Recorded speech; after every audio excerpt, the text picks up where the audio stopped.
So this is the source of blessings, brother. कुछ ना special grace पाने के लिए प्रभु के नजर में, प्रभु की दृष्टि में दृष्टि रे पड़ी बार आ गया। ମୁଁ ବାଇବେଲ କଲେଜ ଜଏନ୍ କରଲି 94 ରେ, 94 ଜୁନ ବୋଧେ। ତ ମୁଁ ସପ୍ତମ ପଢିଛି। ମୁଁ କହିଲି ମୁଁ ବିଟିଏଚ୍ କରିବି ସାର୍ ବୋଲିଲାରୁ, ନାଇଁ ତୁ ସପ୍ତମକୁ କାହିଁକି ଦେବି ବିଟିଏଚ୍, କମ ସେ କମ ଡିଗ୍ରୀ ଥିବାର ଅଛି, +2 କରଲେ ଡିପ୍ଲୋମା। ନାଇଁ ସାର୍ ମୁଁ ତ ତେଲୁଗୁ ତେଲୁଗୁ ଶିଖିଲି, ପରେ ତେଲୁଗୁ ବି ଜାଣିନଥିଲି। ମୋ ତେଲୁଗୁ ଟିକେ ଟିକେ ଲାଗିଯାଏ ଆଜ୍ଞା, ମୁଁ ଜାଣିପାରିବିନି, ତ କାଇଣ୍ଡଲି ବିଟିଏଚ୍ କର। ନା ନା ବିଟିଏଚ୍ ହେବନି ସାର୍, ମୁଁ କ'ଣ କରିବି, ମୋର ପେଡ଼ି ଥିବ, ମୁଁ ସେ କାଲିନ ପରଦିନ କାଢ଼ିଥିଲି ମୋର ପୁରୁଣା ପେଡ଼ି, ଏବେ ଯାଏ ଅଛି ମୋର ପେଡ଼ି। ସେ ଟ୍ରଙ୍କର ପେଡ଼ି ଗୋଟେ ଥିବ, ଖାଲି ବହି କ୍ୟାସେଟ୍ସ ବାସ୍ ସେତିକି, ବାଇବେଲ ଫାଇବେଲ ଥିବ, କିଛି ନାହିଁ। ସେ ପେଡ଼ି ଧରିକି ପଳାଇଥିଲି, ଲୋକ କହୁଥିଲେ ଆରେ ଜଏନ୍ ହେଲା ପରେ ନେଇ ତ, ନା ନା ସେ ଯିବି, ଜଏନ୍ ହେବି ନାହିଁ, ସେ ବିଶାଖାପାଟଣା ସମୁଦ୍ର ସେ ଡେଇଁ ପଡ଼ିବି, ଖାଲି କିଛି ଦରକାର ନାହିଁ ମତେ। ଲାଷ୍ଟ ଇଣ୍ଟରଭ୍ୟୁ ଲାଷ୍ଟ ଡାକିଲେ ମତେ ରିଜେକ୍ଟ ଲିଷ୍ଟରେ ଥିଲି ମୁଁ ଅଛି।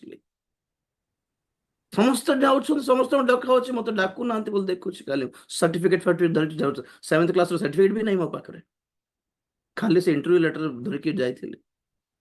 ରିକ୍ୱେଷ୍ଟ କଲାରୁ ନାଇଁ ନାଇଁ ଦେଖିବା ପରେ ଦେଖିବା, ଏବେ ସାର୍ଙ୍କର ମିଟିଂ ଅଛି ବୋଲି କହିଲାରୁ ଡକ୍ଟର କେ ପଲ୍ ଆମେରିକାରୁ ଆସିବେ, ତାଙ୍କର ସଭା ଥିଲା ବିଶାଖାପାଟଣା ରେଲୱେ ଇନଷ୍ଟିଚ୍ୟୁଟ ଗ୍ରାଉଣ୍ଡସରେ।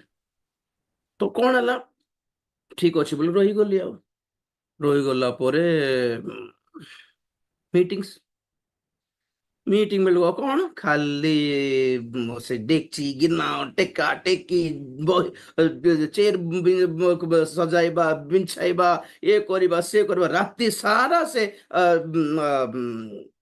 ରନ୍ଧାଳି ପାଖରେ ଜଗିଥିବାର, ସେ କାଠ ଫାୟାରଉଡ୍ ଚୁଲି ପାଇଁ ଯାହା ବ୍ୟବହାର ସେ ଫାୟାରଉଡ୍ ଖାଲି ଜଗିଥିବାର, ରାତି 2ଟାରେ ଯାଇକି ସେ ବିଶାଖାପଟ୍ଟନମ ଷ୍ଟେସନ ବାହାରେ ବ୍ରେଡ୍ ଆମଲେଟ୍ ଟିକେ ଖାଇବାର ଆଉ ଜଣେ ଭାଇଙ୍କ ସହିତ। ସେମିତି ହେଇଥିବ। ମିଟିଂ ସରିଲା ପରେ କ୍ଲାସ ଷ୍ଟାର୍ଟ ହେଲା। କ୍ଲାସ ଷ୍ଟାର୍ଟ ହେଲା ପରେ ସମସ୍ତଙ୍କ ନାମ ଆସିଲା, ସମସ୍ତଙ୍କର ଆଟେଣ୍ଡାନ୍ସ ହେଲା, ମୋର ନାମ ନାହିଁ। ଆଉ କ୍ଲାସରେ କହିଲେ ଯେଉଁମାନଙ୍କ ନାମ ନାହିଁ କୁହା ହେଇନି ସେମାନେ ସାର୍ଙ୍କୁ ଯାଇକି ଦେଖା କରିକି ଆସନ୍ତୁ ବୋଲି। ଖାନ୍ଦିଲି, ମତେ ଜଏନ୍ କଲେନି ନାଇଁ ଲାଷ୍ଟକୁ ବୋଲାରୁ ଗଲି ସାର୍ଙ୍କ ପାଖ, ସାର୍ ମୋ ନାଁ କହିଲେ ନାହିଁ। ଓକେ ରାଜି ଡାଲ ନାଇଁ କି ବସ ବସ ବୋଲେ, ଜେନେରାଲି ତୁମକୁ ସିଟ୍ ତ ଦେବା କଥା ନାହିଁ, ତଥାପି ଦେଇଦେବି ତୁମକୁ। ମୁଁ ମିଟିଂସ୍ ବେଳେ କାମ କରିବାଟା ଦେଖିଲି ବୋଲେ, ସେ କେତେବେଳେ ଦେଖିଲେ, କେତେବେଳେ ଚିହ୍ନିଲେ, କେତେ ଲୋକ ଗହଳି ଥିଲେ, କେତେ ସୁନ୍ଦର ହ୍ୟାଣ୍ଡସମ୍ ଗୋରା ଗୋରା ପିଲାମାନେ ଥିଲେ, ଝିଅମାନେ ବି ଥିଲେ। ସେ ଭିତରେ ମୁଁ କଳା ଲୋକ, ପତଳା ଲୋକ, କେମିତି ଚିହ୍ନିଲେ, ସେ କେତେ କାମ କରୁଛି ଦେଖିକି କହିଲେ ଠିକ ଅଛି, ସେବାର ମାଇଣ୍ଡ ତମର ଅଛି, ବିଟିଏଚ୍ ସିଟ୍ ଦେଇଦେବେ ଲେଖିଦେଲେ। This is called grace.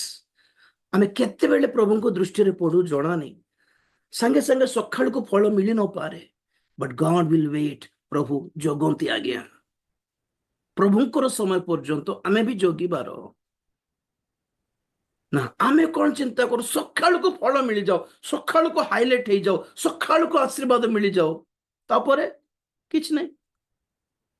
ଏଥିପାଇଁ ବାଇବେଲ କହେ ବିଲିଭ୍ ଇନ୍ ଗଡ୍ସ ଟାଇମିଂସ୍, ପ୍ରଭୁଙ୍କର ସମୟ ପର୍ଯ୍ୟନ୍ତ ଅପେକ୍ଷା କରିବାର। ଗାଲାତି 6:6-9। ଆମ୍ଭେମାନେ ଉତ୍ତମ କର୍ମ କରିବାରେ ଶ୍ରାନ୍ତ ନ ହେଉ, କାରଣ କ୍ଳାନ୍ତ ନୋହିଲେ ଉପଯୁକ୍ତ ସମୟରେ ଶସ୍ୟ କାଟିବା। ଉପଯୁକ୍ତ ସମୟ, ପଏଣ୍ଟ ଟୁ ବି ନୋଟେଡ୍। କି ସମୟ? ଉପଯୁକ୍ତ ସମୟ। କ୍ଳାନ୍ତ ହୋନି ସତ୍କର୍ମ କରିବାରେ, ଉତ୍ତମ କର୍ମ କରି ଚାଲ, କ୍ଳାନ୍ତ ହୋନେ। କେତେ और କରିବି ଆଜ୍ଞା ବୋଲି ହୁଅନି, କେ ତ ଚିହ୍ନୁ ନାହାନ୍ତି ବୋଲି ହୁଅନି, କେ ତ ପଚାରୁ ନାହାନ୍ତି ବୋଲି ହୁଅନି, କୋଉଠି ତାର ମୂଲ୍ୟ ଦେଖାଯାଉନି ଆଜ୍ଞା ବୋଲି ନିରାଶ ହୁଅନି। ପ୍ରଭୁ ଦେଖୁଛନ୍ତି, ପ୍ରଭୁ ନୋଟ କରୁଛନ୍ତି, ଆଉ ସେ ଉପଯୁକ୍ତ ସମୟ, ଦିସ୍ ଇଜ ଦ ୱାର୍ଡ। ଆପଣ ଭାବୁଥିବେ ସମୟରେ ମିଳିବନି ଫଳ, ତାଙ୍କର ଗୋଟେ ସମୟ ଅଛି, ତାହା ଦ୍ୟାଟ୍ ଇଜ କଲ୍ଡ ଉପଯୁକ୍ତ ସମୟ।